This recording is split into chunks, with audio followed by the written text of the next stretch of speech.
Aku Ridho Ilahi dari Fakultas Peternakan Universitas Brawijaya dengan NIM 2450501071111215. Pada kesempatan kali ini aku bakal presentasiin sebuah studi kasus yang sangat penting, yaitu kematian kerbau yang disebabkan oleh penyakit septikemia hemoragik di Sumatera Selatan.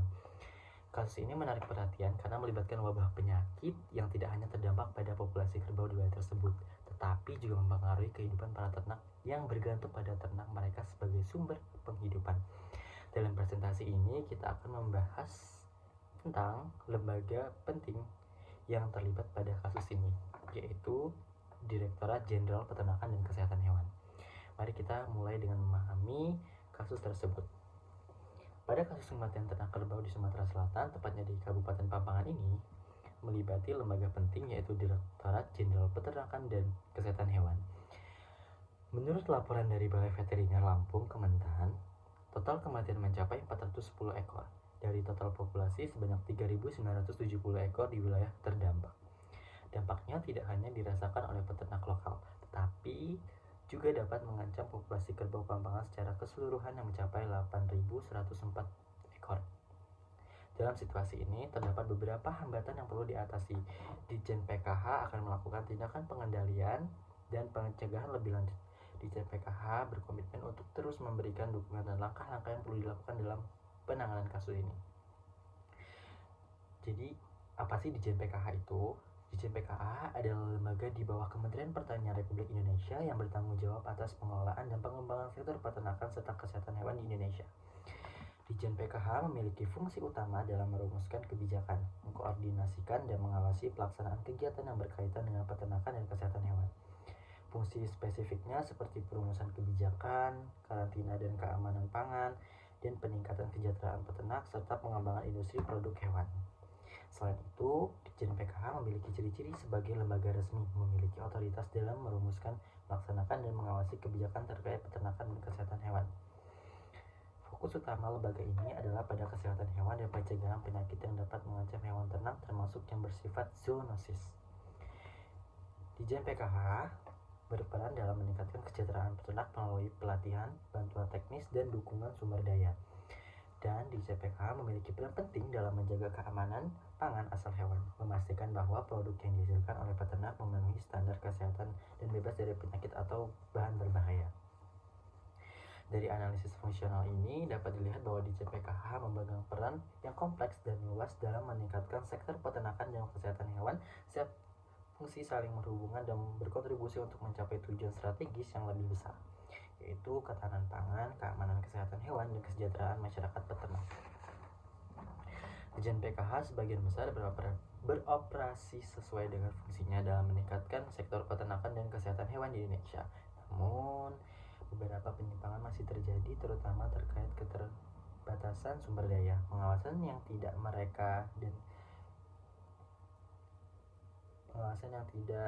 merasa dan ketergantungan pada bantuan luar. Mengatasi penyimpangan ini akan memerlukan upaya peningkatan kapasitas sumber daya manusia, infrastruktur, serta sistem pengawasan yang lebih ketat untuk mencapai visi Ditjen PKH dalam mendukung ketahanan pangan dan kesejahteraan masyarakat peternak di Indonesia. Dalam konteks kasus kematian kerbau di Pampangan, Sumatera Selatan, definisi kekuasaan dapat merujuk pada wewenang dan kemampuan lembaga atau pihak wewenang untuk mengambil tindakan efektif dalam mengendalikan situasi, menanggulangi dampak dan mencegah penyebaran penyakit yang menyebabkan kematian kerbau secara pasif. Kekuasaan dalam hal ini mencakup kemampuan pemerintah daerah, yaitu Dinas Peternakan Kesehatan Hewan. Dalam kasus ini, kekuasaan memainkan peran kunci dalam memastikan bahwa penanganan kasus kematian kerbau dapat berjalan secara terkoordinasi dan efektif dengan tujuan melindungi peternakan lokal, kesejahteraan masyarakat, dan ketahanan ekonomi daerah. Ditjen PKH memperoleh kekuasaan melalui berbagai landasan hukum dan kebijakan pemerintah yang mengatur sektor peternakan. Di Indonesia, sumber utama kekuasaan Ditjen PKH berasal dari Undang-Undang Nomor 18 Tahun 2009 tentang Peternakan dan Kesehatan Hewan yang kemudian diperbarui menjadi Undang-Undang Nomor 41 Tahun 2014. Undang-undang ini menetapkan Ditjen PKH sebagai lembaga yang berwenang dalam mengatur mengawasi dan mengembangkan sektor peternakan, termasuk menangani pengendalian dan penjagaan penyakit hewan. Kekuasaan Dirjen PKH, kekuasaan Dirjen diperkuat oleh peraturan pemerintah dan peraturan Menteri Pertanian seperti Peraturan Pemerintah Nomor 47 Tahun 2014 yang mengatur pengendalian penyakit hewan serta Peraturan Menteri Kementerian Pertanian Nomor 22 Tahun 2018 yang mengawasi kesehatan hewan dan sistem karantina.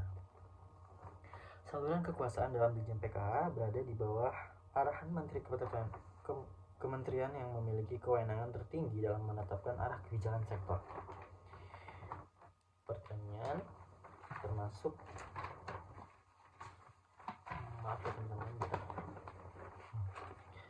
termasuk peternakan dan kesehatan hewan.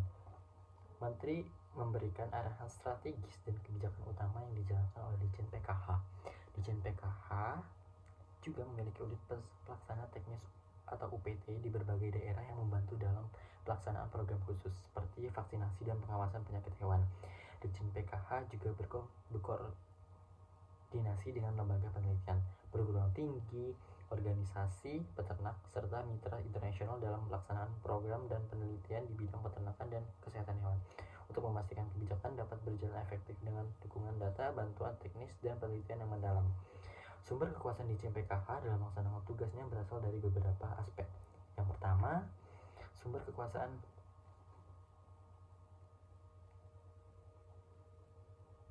legalitas hukum, yaitu undang-undang, peraturan, dan kebijakan pemerintah yang memberikan dasar hukum bagi Dirjen PKH dalam mengatur dan mengawasi sektor peternakan dan kesehatan hewan. Kedua, sumber kekuasaan administratif yang berasal dari struktur birokrasi dan kewenangan internal Kementerian Pertanian, di mana Dirjen PKH berperan sebagai unit teknis di bawah koordinasi langsung ke Menteri Pertanian. Sumber kekuasaan teknis atau profesional yaitu ternak dan tata niaga produk peternakan.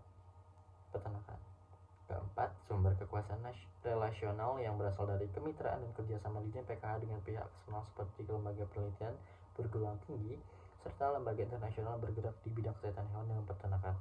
Kelima, sumber kekuasaan informasi yang melibatkan akses Dirjen PKH terhadap data dan informasi tentang kondisi kesehatan hewan dan produksi ternak di seluruh wilayah Indonesia. Sumber kekuasaan dalam organisasi bisa dilihat dari hubungan antara anggota dan pemimpin meliputi beberapa jenis yang mempengaruhi cara kerja dan interaksi. Pertama, kekuasaan legitimasi berasal dari posisi formal atau jabatan yang dipegang pemimpin seperti Dirjen PKH yang diberi wewenang resmi oleh Kementerian Pertanian. Kedua, kekuasaan referen didasarkan pada pengaruh pribadi atau daya tarik pemimpin, di mana pemimpin yang disukai atau memiliki integritas tinggi dapat membuat anggota lain merasa terinspirasi dan ingin mengikuti arahan mereka. Unsur-unsur kekuasaan dalam Dirjen PKH mencakup berbagai aspek yang memungkinkan organisasi ini menjalankan tugas dan wewenangnya secara efektif. Pertama, wewenang legal atau yuridis yang didasarkan pada peraturan perundang-undangan seperti Undang-Undang Nomor 41 Tahun 2014 tentang Peternakan dan Kesehatan Hewan. Landasan hukum ini memberikan otoritas bagi Dirjen PKH untuk menetapkan kebijakan, mengawasi, serta mengatur sektor peternakan dan kesehatan hewan di Indonesia. Kedua, berhubungan dan koordinasi antar lembaga dengan pihak-pihak eksternal termasuk Dinas Peternakan Daerah, lembaga penelitian, perguruan tinggi. Koordinasi ini membantu Dirjen PKH dalam mengimplementasikan kebijakan dan mendapatkan dukungan teknis maupun pendanaan untuk program-programnya. Untuk mempertahankan kekuasaan, Dirjen PKH dapat berbagai cara yang mendukung keberlanjutan otoritas dan efektivitasnya dalam menjalankan tugas.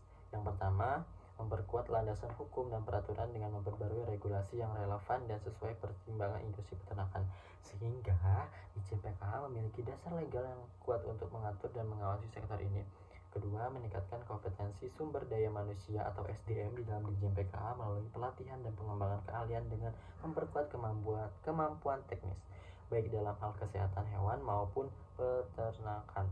Dirjen PKH dapat menjaga kredibilitas dan relevansi dalam memberikan arahan kepada peternak serta dinas daerah. Kompetensi yang tinggi padanya membuat Dirjen PKH tetap dihormati dan diandalkan. Analisa studi kasus individual.